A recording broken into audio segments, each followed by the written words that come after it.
गौमूत्र पे पासु कहीं के, गाय की पूजा करने वाले, ओ भाई गोबर भक्त। सोशल मीडिया पर आपने अक्सर लोगों को किसी राजनीतिक विषय पर बात बात पर ऐसे तंज कसते सुना होगा। गौ माता का अपमान करना तो मानो एक फैशन बन चुका है, लेकिन पीएम मोदी ने अपने एक भाषण से गाय का अपमान करने वालों को ऐसी जगह दिखाई है कि आप भी एक बार को बोल पड़ोगे, क्या बढ़िया था गुरु। परंतु अगर आपने वो भाषण नहीं सुना है या सुना भी है परंतु उसके निहित अर्थ को नहीं जान पाए हैं, तो जुड़े रहिए मेरे यानी अनिमेश के साथ टीएफआई के इस वीडियो के अंत तक। उत्तर प्रदेश में एक के बाद एक चुनावी रैलियां कर रहे प्रधानमंत्री नरेंद्र मोदी लगातार विपक्ष को घेर रहे हैं। काशी विश्वनाथ धाम जैसे प्रोजेक्ट को पूरा करने के पश्चात प्रधानमंत्री नरेंद्र मोदी काशी आए और उन्होंने 2100 करोड़ रुपए की लागत की परियोजनाओं का शिलान्यास और उद्घाटन किया। इसी अवसर पर प्रधानमंत्री नरेंद्र मोदी ने कहा कि हमारे यहां गाय की बात करना, गोवर्धन की बात करना कुछ लोगों ने तो गुनाह बना दिया है। गाय कुछ लोगों के लिए गुनाह हो सकती है, परंतु हमारे लिए तो हमारी गाय माता है, पूजनीय है। गाय भैंस का मजाक उड़ाने वाले लोग ये भूल जाते हैं कि देश के 8 करोड़ परिवारों की आजीविका ऐसे ही पशुधन से चलती है। परंतु प्रधानमंत्री नरेंद्र मोदी यही नहीं रुके। उन्होंने आगे कहा कि भारत के डेयरी सेक्टर को मजबूत करना आज हमारे सरकार की सर्वोच्च प्राथमिकताओं में से एक है। इसी कड़ी में आज यहां बानस काशी संकुल का शिलान्यास किया गया है। प्रधानमंत्री नरेंद्र मोदी ने वाराणसी में बानस डेयरी काशी संकुल शिलान्यास किया।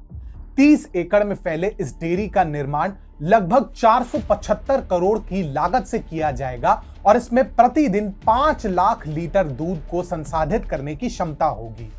इस डेयरी के माध्यम से उत्तर प्रदेश के पूर्वी क्षेत्रों, विशेष रूप से वाराणसी मंडल के आसपास के जिलों के किसानों को आर्थिक रूप से सशक्त बनाया जाएगा।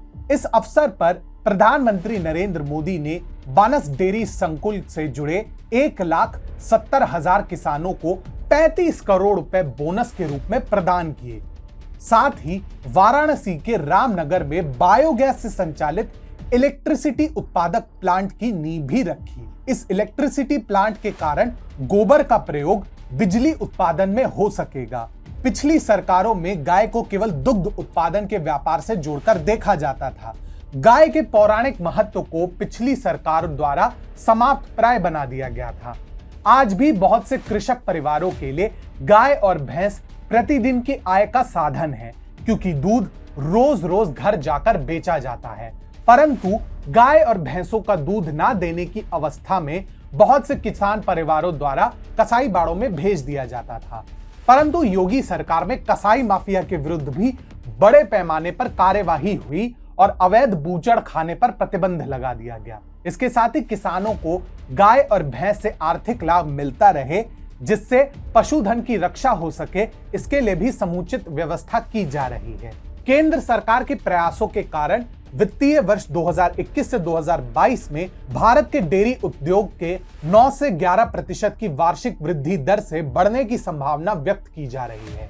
महत्वपूर्ण बात यह है कि इस समय दुग्ध उत्पादन के मामले में उत्तर प्रदेश भारत में अब प्रथम स्थान पर आता है और अब इस सेक्टर को अधिक संगठित करने हेतु और प्रयास किए जा रहे हैं। प्रधानमंत्री नरेंद्र मोदी ने विपक्षी दलों की ओछी राजनीति को आड़े हाथों भी लिया।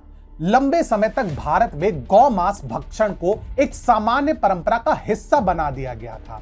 भारत का वामपंथी लिबरल समुदाय तो स्वयं को महात्मा गांधी का अनुयायी बताता है, परंतु गौ संरक्षण के मामले में वह महात्मा गांधी के विचारों तक को स्वीकार नहीं करता। स्वयं महात्मा गांधी ने गौ हत्या का विरोध किया था। अब यह अलग बात है कि गांधी के थाती के संरक्षक होने का दावा करने वाले नेहरू परिवार ने भी कभी इस ओर ध्यान नहीं दिया। 1966 में इंदिरा गांधी ने गौ संरक्षण का नारा देकर सत्ता के शिखर तक पहुंची थी, परंतु अपना वादा भी तोड़ा और संतों पर गोलियां चलाने से भी वो एक बार नहीं चूकी। 7 नवंबर 1966 को जब संत महात्माओं के साथ हजारों हिंदू अनुयायी, जिनमें बच्चे और महिलाएं भी सम्मिलित थी, दिल्ली में गौ हत्या प्रतिबंध की मांग को लेकर प्रदर्शन कर रहे थे, उन पर इंदिरा गांधी ने गोलियां चलवाने का आदेश दिया। सरकारी आंकड़ों के अनुसार 375 लोगों की मृत्यु हुई, परंतु वास्तव में आंकड़ा 5000 से भी अधिक था, प्रधानमंत्री नरेंद्र मोदी का बयान गांधी परिवार सहित कांग्रेस की परिपाटी पर राजनीति करने वाले सभी दलों के लिए अग्निबाण की भांति है, जो उनके हृदय कुंज को भस्म कर देगा। गौमांस भक्षण जिनके लिए आधुनिकता का प्रतीक था, उन्हें अब फलते फूलते उद्योग को देखकर कुछ ऐसा हाल होगा। नहीं